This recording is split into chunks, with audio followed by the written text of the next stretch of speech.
واستفزز من استطعت منهم بصوتك وَأَجْلِبْ عَلَيْهِمْ بِخَيْلِكَ وَرَجِلِكَ وَشَارِكُهُمْ فِي الْأَمْوَالِ وَالْأَوْلَادِ وَعِدُهُمْ وَمَا يَعِدُهُمُ الشَّيْطَانُ إِلَّا غُرُورًا۔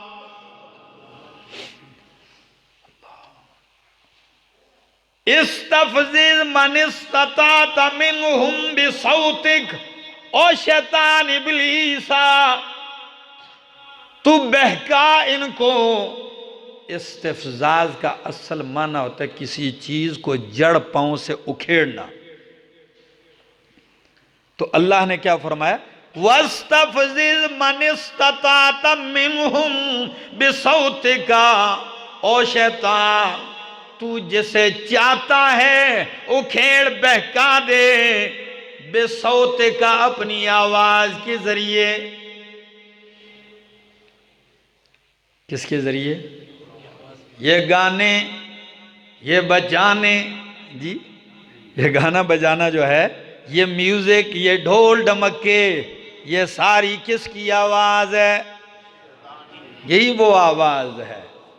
وَاسْتَفْزِزْ، بہکا، گمراہ کر، غافل کر جسے تو چاہتا ہے بے صوت کا اپنی آواز کے ذریعے۔ سچ بتاؤ ابلیس کے منہ کی آواز کسی نے سنی؟ اس کی آواز تو یہی ہے۔ گمراہی کی جتنی آوازیں ہیں یہ سب کس کی ہیں؟ گمراہی کی جتنی آوازیں ہیں کفر کی سب اسی کی ہیں۔ یعنی محرکات وہی ہے، اصل محرک وہ ہے۔ گمراہ کر اپنی آواز کے ذریعے۔ نمبر 2، وَأَجْلِبْ عَلَيْهِمْ بِخَيْلِكَ وَرَجْلِكَ، دوڑا ان پہ، حملہ کر، لے آ ان پہ اپنا لشکر، گھڑ سوار بھی، وَرَجْلِكَ، اور پیدل فوج بھی دوڑا ان پہ، وَشَارِكُهُمْ فِي الْأَمْوَالِ وَالْأَوْلَادِ، ان کے مال اور اولاد میں بھی شرکت اختیار کر، وعدہم، ان کو وعدے دلا، وما یعدہم الشیطان الا غرورا، شیطان نہیں وعدہ کرتا ان سے الا غرورا، مگر دھوکے کا۔ اللہ نے بھی چیلنج دیا، فرمایا جاؤ تجھے چھٹی، آزاد ہے تو، اپنی آواز دوڑا لگا، اس کے ذریعے گمراہ کر، اپنا لشکر، اپنی اولاد، اپنی نسل، اپنی پارٹی، جو سوار ہیں اپنے شاہ سواروں کو بھی دوڑا ان پہ، اپنی پیدل فوج بھی ان پہ لگا دے،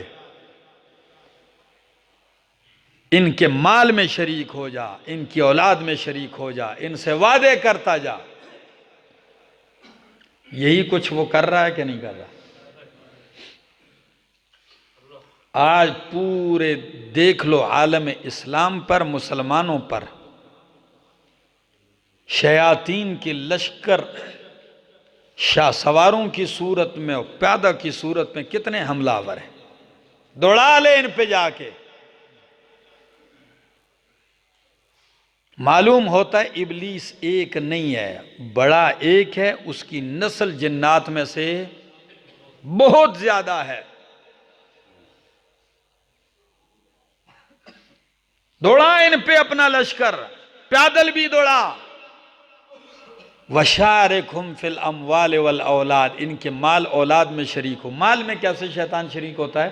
مال میں شریک ہوتا ہے، حرام کمائی کروا دیتا ہے، دھوکہ کروا دیتا ہے، چوریاں کروا دیتا ہے، یہ مال میں حرام کی شرکت کر رہا ہے۔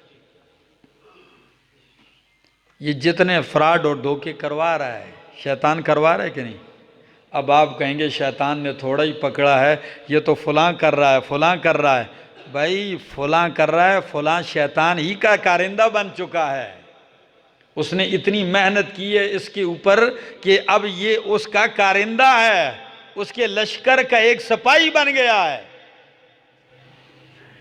کئی بیچارے تو شیطان کے بہکاوے میں آ جاتے ہیں اور کئی بدبخت تو اس کے پکے سپاہی بن جاتے ہیں۔ پھر ابلیس بھی کہتا ہے اچھا جس گاؤں میں یہ ہو تو وہاں میرے جانے کی ضرورت ہے۔ اتنی بڑی ڈیوٹی سر انجام کئی لوگ دیتے ہیں، مال میں شریک ہو جائیں ان کے،